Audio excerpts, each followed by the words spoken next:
Hello, welcome to this session of institutional presentations about art and environment. This session includes two presentations.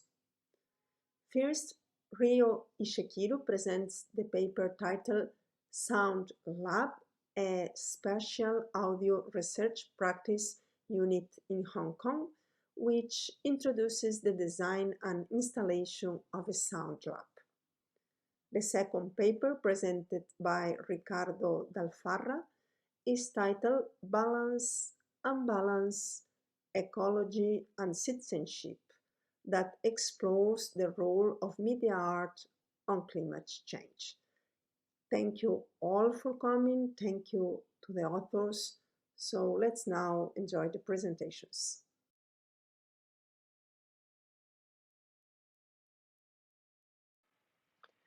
Hello, my name is Ricardo Dal Farra, and I'm going to talk about the international project Balance-Unbalance, focusing on ecology and citizenship.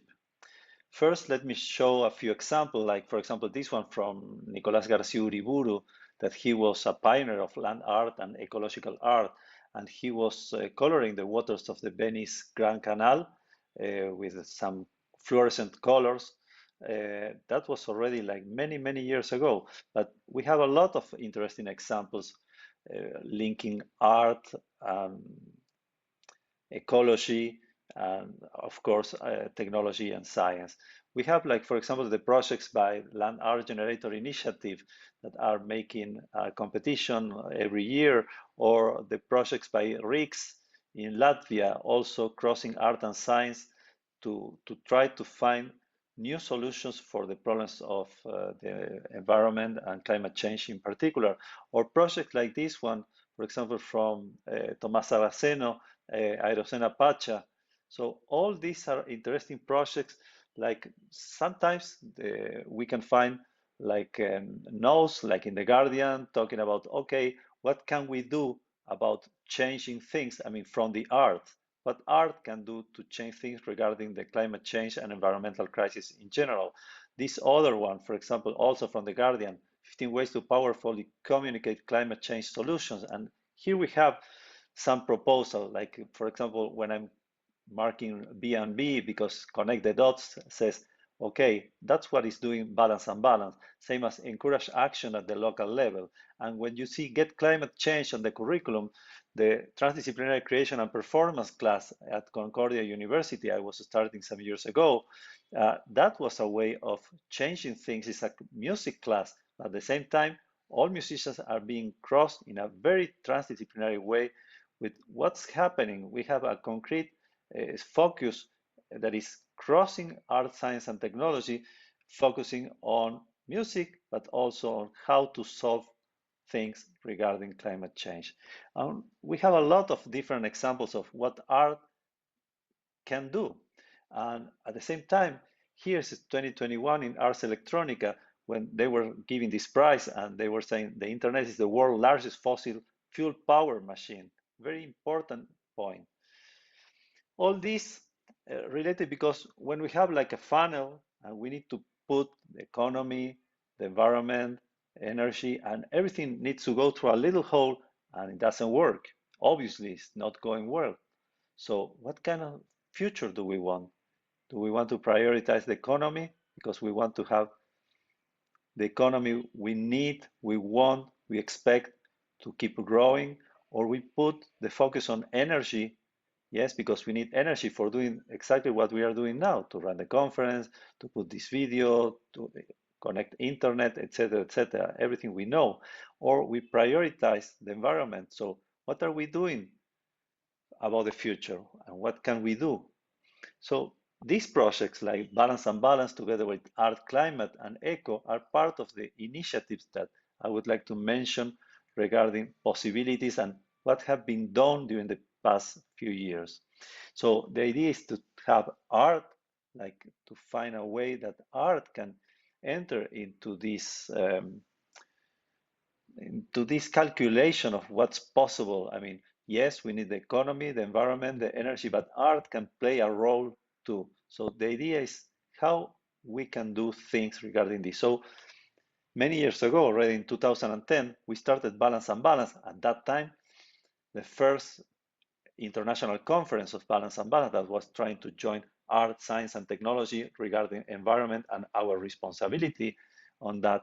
So we did this in Buenos Aires, in Argentina. So the original name was Equilibrio Desequilibrio, that was translated as Balance-Unbalance, and is the name we still keep. Second Balance-Unbalance was done in Concordia University in Montreal, and the third Balance-Unbalance was done in Noosa in Australia. And you can see, I mean, with support from UNESCO, Red Cross, Red Crescent Climate Center, Leonardo, and many other places. In 2015, we were doing this in the Arizona State University in the US, focusing on the problem of water, what's happening in places like Arizona, or then exactly maybe the opposite, because the problem is not water in Colombia. So we did in 2016 Balance-Unbalance in Manizales in Colombia.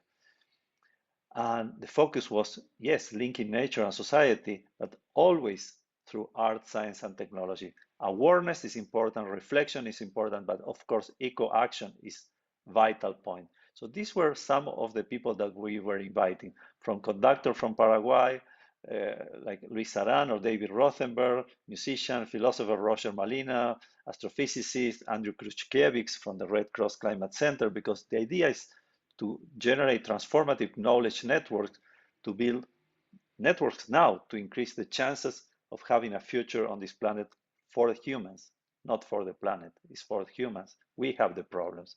So we created other projects related to Balance-Unbalance, like for example, Art Climate. And this is a competition we were running together with the Red Cross Climate Center. And this was being done with many people from all over the world. So the jury was international, but also the participants were international. And the idea is how art can help, in this case, the Red Cross Climate Center, so we can start doing things together, because this was important for them. They were telling us, okay, this is something that could be relevant for us that we can use in different ways. So we were creating these competitions and bringing pieces together related to different topics around climate, the climate change and the environmental crisis, like for example, sea level rise or zero poverty, zero emissions in one generation. So art and climate was one of the ideas that were coming out of these conferences. Many different topics were going here, and we kept also doing Balance-Unbalance since 2017 in the UK, with different kind of approaches, including actions in the Eden projects that probably some of you already know. So we were doing actions in these places, also in Plymouth University, in many other places. Again, in 2018 in Rotterdam, we were doing another one focusing on new value system, and this has, of course, several interpretations. So these are some of the pictures we were taking during Balance-Unbalance then, and the programs and proceedings that are still available online, and you can download it. And ECO is a project where we are trying to have a database where we can bring together the people from different projects, and from different projects, ECO can produce, like, we find the people who are working different actions around climate change, and how to make easier to connect these different people doing projects from the art, from science, from policymakers, different kind of projects. And finally, I would like to mention a few of the recent actions done through Balance-Unbalance. Balance-Unbalance has been doing conference around the world, but of course during the pandemic we couldn't do that, and we started to change, and we decided to do together with other initiatives. So we put Balance-Unbalance together in 2021, for example, under Panorama's name, with other two conferences together. And we were inviting people to talk, and we were doing many different things around this. Also during Ars Electronica, we were presenting an action, and also in Colombia during the Festival Internacional de Música CIMA.